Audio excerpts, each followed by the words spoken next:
So hello students, कैसे हो आप लोग? बच्चों welcome again to our channel polytechnic updater का कोई नई मोस्ट इम्पोर्टेंट वीडियो में आप सभी का स्वागत है। दोस्तों, हम लोग आ चुके हैं अपने चैप्टर नंबर 4 पे। ठीक है, आपको 4 नहीं, स्क्रीन पर 3 दिख रहा हो, लेकिन हम लोग 4 है। क्यों 4? क्योंकि हम लोगों ने +4 इसी को बनाया था। पिछले वीडियो आप लोग देखे होंगे, इस चैप्टर को हमने 2 भागों में बांट दिया था, यानी कि 3 और 4, तो आपको पता होगा। ठीक है, उसमें हमने चैप्टर नंबर 3 में स्थायी मार्ग के बारे में पढ़ाया था, और जो आज चैप्टर नंबर 4 पढ़ाया जाएगा उसमें हम लोग रेल गेज के बारे में पढ़ेंगे। ठीक है, क्या होता है रेल गेज, परमानेंट वे के बारे में हम लोग पढ़ चुके हैं। अगर कोई भी डाउट हो तो वीडियो देखिएगा पुरानी वाली, डिस्क्रिप्शन बॉक्स पे लिंक मिल जाएगी, इंड एंड कमेंट पिन वगैरह सब जगह मिल जाएगी, आप लोग विजिट करके देख सकते हैं। तो आज हम लोग कौन कौन से टॉपिक क्लियर करने वाले हैं वो मैं आपको बता देता हूँ। देखिए, हम लोग पहले पुराने वीडियो में कौन कौन से टॉपिक क्लियर किए तो वो समझा दूँ। उसमें हम लोगों ने परमानेंट वे को क्लियर कर लिया था, and component part of permanent way को मतलब कंप्लीट कर लिया था।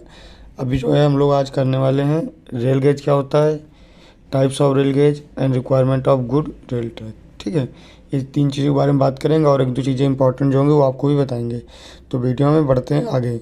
दोस्तों, वीडियो शुरू करने से पहले आप सभी से एक रिक्वेस्ट करना चाहूँगा, अगर चैनल पर पहली बार आए तो प्लीज़ लाइक जरूर करिएगा और सब्सक्राइब कर लीजिएगा, क्योंकि ऐसी आने वाली वीडियोज़ की नोटिफिकेशन अगर आपको मिलती रहे, और आपको बाकी सब्जेक्ट्स भी स्टडी वगैरह कराई जाएगी, तो वीडियो मतलब चैनल से जुड़ना मत भूलना। ठीक है, बढ़ते हैं आगे बिना किसी देर। ठीक है, हमारा पहला टॉपिक जो होने वाला है वो होने वाला रेल गेज। ठीक है, रेल गेज क्या होता है, मैंने आपको पुराने वीडियो में भी बताया था रेल गेज के बारे में, अगर आप लोग को याद होगा थोड़ा बहुत। तो मैं बताया था कि जो 2 पटरी होती हैं, यानी कि जो 2 रेल होती हैं, ठीक है, उनके मध्य की दूरी, ठीक है, ये होती है रेल गेज। रेल गेज, ठीक है। अब ये 2 जो पटरियां हैं इनके बीच में, ठीक है, अब इनको कैसे लेते हैं, मतलब पटरी के ये तो ना मिडल से ना बीच से, इंड टू इंड लेते हैं। ठीक है, किनारे से किनारे तक के बीच में। उसके बाद ये 3 प्रकार की होती हैं, थोड़ा बहुत अब ले लीजिए, आगे मैं बताऊंगा। ठीक है, ये 3 प्रकार की होती हैं, ब्रॉड गेज, ठीक है, metre gauge and narrow gauge. यानी आप लोग हिंदी में सुने होंगे बड़ी लाइन और मीटर लाइन और छोटी लाइन। ठीक है, तो मैं आपको बताऊंगा आगे, तब तक हम लोग थोड़ा सा इसको स्टडी करते हैं, तो देखते हैं क्या चीज़ लिखा है। ठीक है, रेल गेज भारत में एक रेलवे ट्रैक के गेज को 2 रेलों के आंतरिक फलकों के बीच स्पष्ट न्यूनतम लंबवत दूरी के रूप में परिभाषित किया जाता है, जिसे मैंने बताया। ठीक है, भारत में ट्रैक के गेज को 2 आंतरिक फलकों के बीच, यानी कि अंदर से अंदर के बीच में जो ट्रैक होती हैं उनके जो बंध की दूरी होती है उसे रेल गेज कहा जाता है। ठीक है, आगे क्या लिखा हुआ है, जैसा कि चित्र 3.2 यानी कि आगे चित्र आएगा उसमें दर्शाया गया, मैं दिखा दूंगा। यहाँ थोड़ा अन्य देशों के बारे में बताया गया, देख लेते हैं। अन्य देशों में गेज का रेल या रेल टेबल के ऊपर से निश्चित ऊर्ध्वाधर दूरी के बीच में 2 रेलों को आंतरिक फलकों के बीच मापा जाता है। ठीक है, यानी कि ऊपर से, यानी कि मतलब जैसे ये ट्रैक है और एक ये, ठीक है, तो इसको जैसे हम लोग अंदर से अंदर नाप रहे थे। ठीक है, तो अब जो अन्य देशों में है इसको नापने का जो तरीका है वो बीच बीच से, ठीक, मतलब जहाँ से यहाँ तक के होता है। ठीक है, यही चीज़ वहाँ पे बताया गया है। आगे क्या लिखा हुआ है, यूरोप में गेज टेबल का 14 मीटर, यानी कि यहाँ बताया गया, मैं आगे दिखा देता हूँ आपको, इस पर क्लियर नहीं हो पा रहा होगा, है ना। तो ये देखिए यहाँ पे, ये देखिए यहाँ पे मैप भी दिया हुआ है, मतलब चित्र भी दिया हुआ है, आपको समझाया भी है। ठीक है, अमेरिका में इस रेल टेबल पर 15.88 मिलीमीटर नीचे मापा जाता है। ठीक है, जापान में इसे रेल टेबल के 16 मिलीमीटर नीचे नापा जाता है। ठीक है, अब आगे देखते हैं।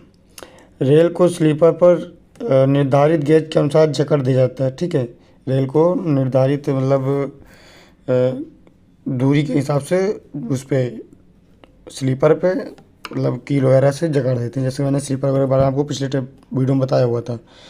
ट्रेन की सुरक्षा गेज की शुद्धता पर निर्भर करती है। ठीक है, ट्रेन की जो सुरक्षितता होगी वो गेज जिससे लगाएगा उस पर निर्भर करेगी। ठीक है, मान लीजिए ये गेज हैं, अगर ये अच्छे से नहीं लगे हुए हैं, इधर देखिए, अगर अच्छे से नहीं लगे हुए हैं तो जब गाड़ी इस पर आएगी तो ये ऐसे ऐसे हिलेंगे, तो ऐसे में गाड़ी को पलटने का डर रहता है। गेज को बिगड़ने पर रेलगाड़ी पहिए पटरी से उतर जाते हैं। ठीक है, मैंने बता दिया पहले ही, जिससे भयानक दुर्घटना होने की संभावना रहती है। अलग अलग देशों में अलग अलग रेल गेज अपनाई जाती है, जैसा कि ऊपर वर्णित किया गया। ठीक, मैं आगे और बता दूंगा। देखिए यहाँ पे अब चित्र थोड़ा समझ लीजिए, चित्र में क्या बनाया हुआ। ठीक है, ये एक रेल है और ये एक रेल। ठीक है, अब देखिए यहाँ पे नापा कहाँ से कहाँ गया। देखिए इंड से इंड के बीच, यानी अंदर से अंदर के बीच में गेज को नापा गया है। ठीक है, और जो बाहर के देश होंगे, मतलब जो बाहर के देशों के बारे में बताया था, तो वो कहाँ कहाँ नापे जाते थे, उनका यहाँ से, ठीक है, यहाँ से यहाँ के बीच में गेज को नापा जाता था। ठीक, समझ में आ गई होगी बात। तो आगे बढ़ें। ठीक है, आगे बढ़ते हैं, देखते हैं क्या प्रॉब्लम होगी आगे। ठीक है, नेक्स्ट हमारा टॉपिक जो है यह है टाइप्स ऑफ रेल गेज। ठीक है, मैंने पहले बताया था 3 प्रकार के गेज होते हैं, broad gauge, metre gauge and narrow gauge, यानी कि बड़ी लाइन, मीटर लाइन एंड छोटी लाइन। ओके, अब यही पढ़ते हैं। ठीक है, यहाँ देखिए लिखा हुआ है पहले नंबर पे broad gauge, metre gauge and narrow gauge, यानी कि बड़ी लाइन, मीटर लाइन एंड सकरी लाइन, यानी कि छोटी लाइन। ठीक है, बात वही है, आप जो कहना चाहें वो कह सकते हैं।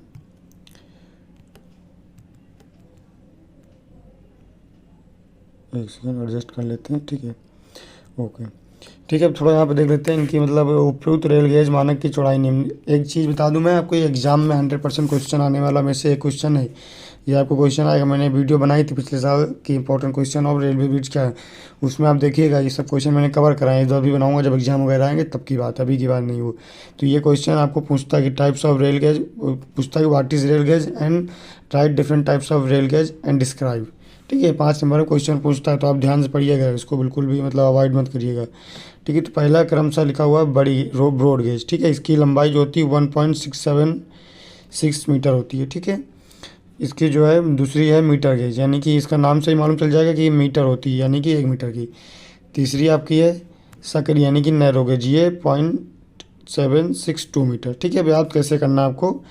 ठीक है, BMN, यानी कि पहला ये आप याद करिएगा नाम, उसके बाद इसको पहले देखिए। ठीक है, पहले 1 मीटर 1.67 मीटर। ठीक, बाद वाला छः लेकिन कोई बात नहीं, 1.67 मीटर, दूसरा 1 मीटर और तीसरा 76 मीटर पॉइंट में लगा के। ठीक है, समझ में आ गया। ओके, थोड़ा आगे बढ़ते हैं। ठीक है, देखिए यहाँ क्या बताने की कोशिश किया गया है। ठीक है, यहाँ बताया गया हुआ है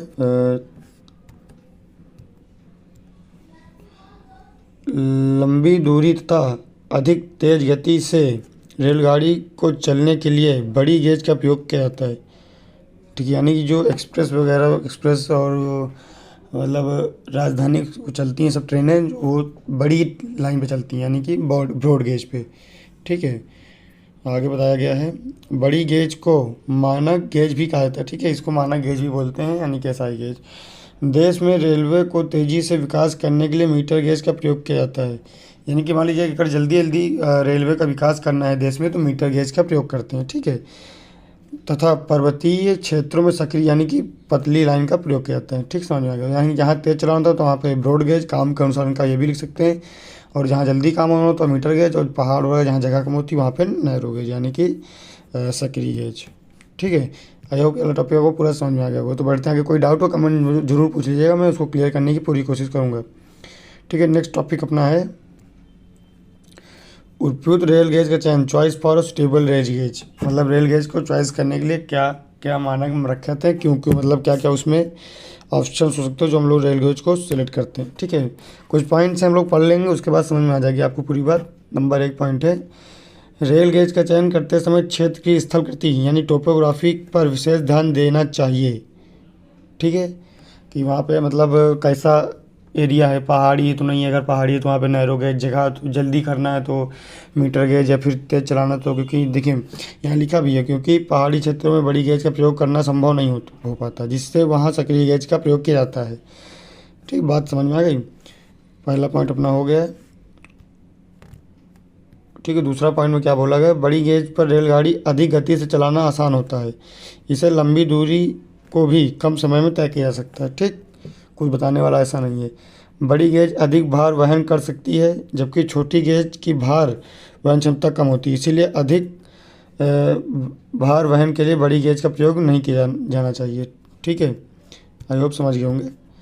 चौथी पॉइंट में लिखा हुआ है, बड़ी गेज का निर्माण पर छोटी गेज यानी कि मीटर गेज तथा सकरी गेज की तुलना में अधिक खर्च आता है। जाहिर सी बात है, क्योंकि वो बड़ा बनता है तो उसमें स्लीपर्स, गिट्टी और सब मतलब उसका परमानेंट पे बनाने में अधिक खर्च आ जाता है, क्योंकि इसके लिए अधिक चौड़े स्टेशन, प्लेटफॉर्म इत्यादि बड़े आकार के इंजन व डिब्बे बनाने पड़ते हैं। ये भी बात सही कि अगर बड़ी गेज होगी तो उसमें जो डिब्बे भी बड़े होंगे, क्योंकि पहिए को भी बराबर बनाना पड़ेगा। ठीक है।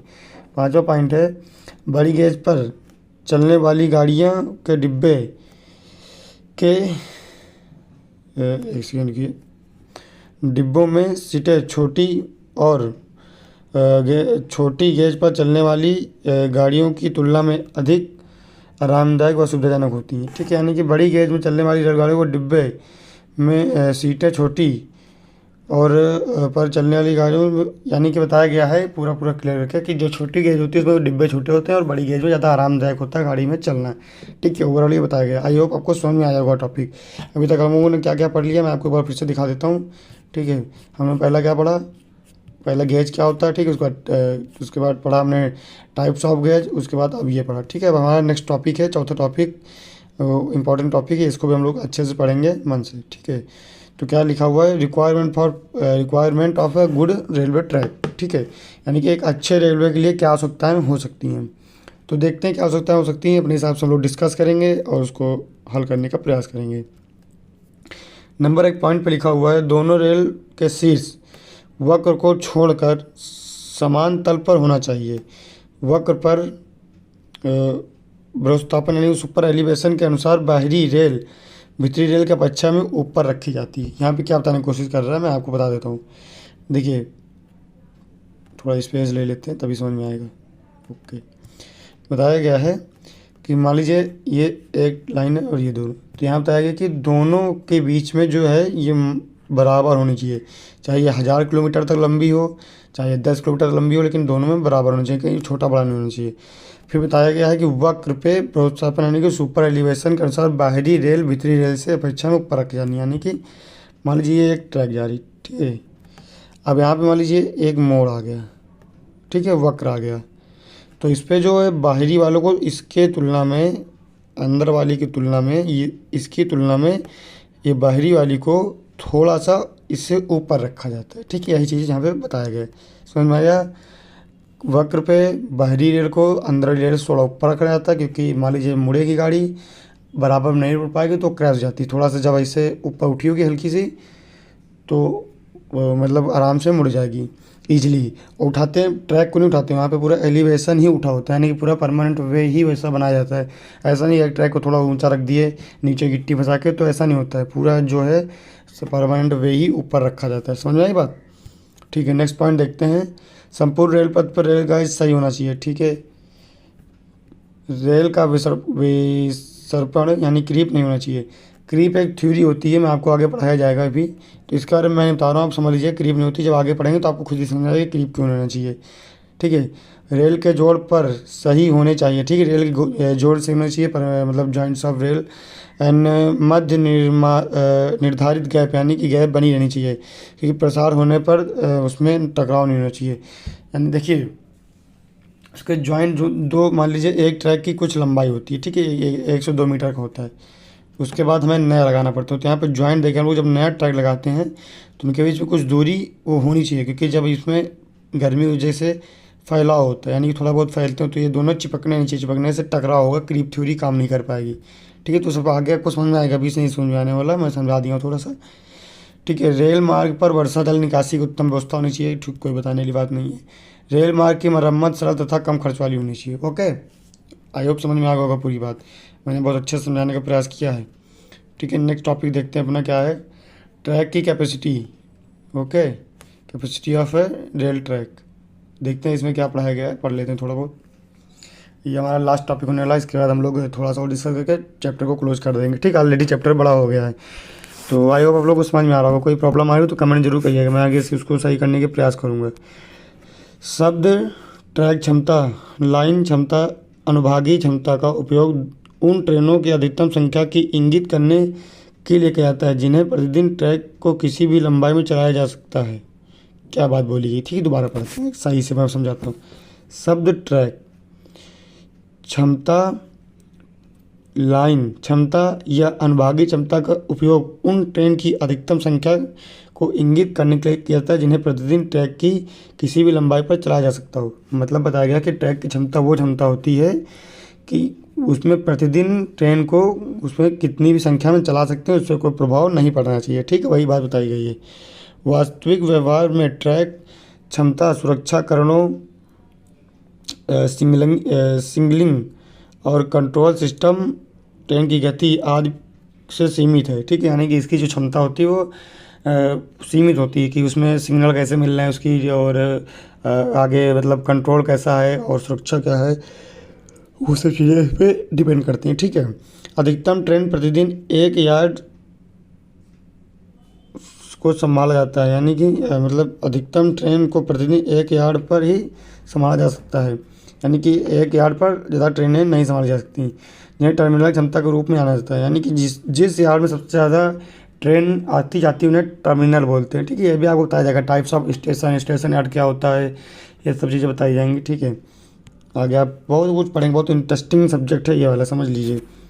ठीक है, नेक्स्ट अब पॉइंट देखते हैं हम लोग क्या बताए गए। सभी ट्रेनों को व्यवहारिक रूप से समान गति से चलाने के लिए बनाया जाना चाहिए। ठीक है, सभी जो ट्रेन होती है उनको समान रूप से चलाने के लिए बनाई जाना चाहिए। ठीक है, सभी वर्गों के लिए लगभग समान लंबाई का बनाया जाना चाहिए। ठीक, सभी वर्गों के लिए समान लंबाई का होना चाहिए। ट्रैक में उपयोग सुधार करने के लिए ट्रेन की गति बढ़ाई जानी चाहिए। ठीक है, ट्रैक में सुधार करने के लिए ट्रेन गति बढ़ानी चाहिए, इससे जल्दी ट्रेन निकल जाए, पीछे काम शुरू से। मौजूदा गति प्रतिबंध यदि कोई हो को हर कर देना चाहिए, यानी कि रोक देना चाहिए यदि कोई बहुत इंपॉर्टेंट नहीं है तो। ठीक है, थोड़ा बहुत कटा हुआ है, पीडीएफ में बनाने में प्रॉब्लम हो गई तो आप लोग समझ लीजिएगा। अतिरिक्त क्रॉसिंग स्टेशन प्रदान करके वर्गों की लंबाई कम की जानी चाहिए, यानी कि अधिक क्रॉसिंग या स्टेशन देख करके एक से दूसरे बिंदु के बीच में ज़्यादा लंबाई नहीं होनी चाहिए, क्योंकि इससे कि लाभ नहीं पाता। मान लीजिए यहाँ से चल रही, मान लीजिए लखनऊ से चल रही और गोरखपुर जा रही, अगर बीच में कोई स्टॉप अयोध्या वगैरह नहीं लगेगा, बस्ती वगैरह, तो यहाँ से बीच में जो आदमी इनको लाभ नहीं मिल पाएगा। तो ऐसे में यहाँ पे एक क्रॉस दे देना चाहिए, फिर यहाँ पे एक स्टेशन या छोटा सा टर्मिनल वगैरह कुछ भी बना करके लाभ दे सकें। ठीक है, लंबी मालगाड़ियों को चलने के सक्षम बनाने के लिए क्रॉसिंग लूप की लंबाई बढ़ाई जानी चाहिए। यानी क्रॉसिंग लूप क्या होता है, मान लीजिए एक ट्रैक है, ठीक है, ओके, अब यहाँ से मान लीजिए ये मेन लाइन है, अब ऐसे में इधर से भी गाड़ी आ रही होगी और इधर से भी गाड़ी आ रही होगी। अब हम लोग देखते हैं कि कौन सी गाड़ी ज़्यादा इंपॉर्टेंट है, किसको निकलना ज़्यादा ज़रूरी है। मान लीजिए यानी एक्सप्रेस वे और ये मालगाड़ी है, तो ऐसे में क्या करते हैं, यहाँ से एक लूप लाइन बना देते हैं, यानी कि सहायक लाइन, उसमें इस गाड़ी को ऐसे खड़ी कर देते हैं और ये गाड़ी को पास कर देते हैं। जब गाड़ी पास हुई तो इससे इसको निकाल देते हैं। ऐसा ही नीचे भी किया जाता है, मान लीजिए ये जा रही मालगाड़ी मान लो बहुत ज़रूरी है, तो इसको यहाँ पे 2 मिनट खड़ा करेंगे, इसको पास करके इसको निकाल देंगे। समझ में आ गया, ये चीज़ बताई गई है। नई लाइनों को का निर्माण, परिचालन और औद्योगिक उद्देश्यों के लिए किया जाना चाहिए। ठीक है, इसमें कुछ बताने वाला ऐसा नहीं जो मैं आपको समझाऊँ। एक सेकंड, थोड़ा सा हल्का सा, ठीक है। जिन वर्गों को इंटरलॉक नहीं किया गया है और जहां यातायात की वृद्धि हुई है उन्हें इंटरलॉक किया जाना चाहिए। महत्वपूर्ण गेज का इंटरलॉकिंग किया जाना चाहिए, यानी कि बताया गया है कि जिन क्षेत्रों में मतलब कि वहाँ का यातायात बढ़ गया, वहाँ का आदमी का आना जाना और रहना बढ़ गया, तो वहाँ को मतलब चिन्हित करिए, इंटरलॉक मतलब चिन्हित करिए और वहाँ पे रेल लाइन का एक मतलब विचार करिए। ठीक है, ये हुआ। ठीक है, अब थोड़ा एक चीज़ 2-3 छोटी छोटी चीज़ें देख लेते हैं, उसके बाद हम लोग चैप्टर क्लोज करेंगे। ठीक है, लास्ट टॉपिक होने वाला है, यानी कि कुछ रिमेंबरेबल पॉइंट इनको याद रखेंगे तो आपको एग्जाम में सहायता मिलेगी। यही चीज़ है। नंबर 1 है इस्पात की 2 समांतर पट्टियों द्वारा बना हुआ मार्ग जिससे रेलगाड़ी चलती है उसे रेल पथ या गेज कहते हैं। ठीक, स्थायी मार्ग के प्रमुख घटक रेल, स्लीपर, गिट्टी, रेल बंधक व निर्माण तल। निर्माण तल बाहर तल से 60 सेंटीमीटर ऊपर होना चाहिए। रेल को स्लीपर से जोड़ने के लिए बंधक या स्थापक का प्रयोग होना चाहिए। यूरोप में गेज रेल टेबल का 14 मिनिमम नीचे नापा जाता है। ठीक है, अमेरिका में इसको 15.88 और जापान में वो 16 मीटर नीचे नापा जाता है। ठीक है, पूरी चैप्टर आपको समझ में आएगा, मैंने करा दिया डिस्कस, तो आई होप आपको सब समझ में आएगा होगा। अगर समझ में आया तो प्लीज़ बताइएगा, ना अच्छा लगा हो, कुछ समझ गलती हुई हो तो उसको डिस्कशन बताइए, आगे सही किया जाएगा। और अगर अदर सब्जेक्ट की वीडियो वगैरह भी चाहिए तो बताइए, उसको भी काम शुरू किया जाएगा। ठीक है, तो मिलता है, तब तक के लिए बाय, जय हिंद, जय Bharat and thanks for watching.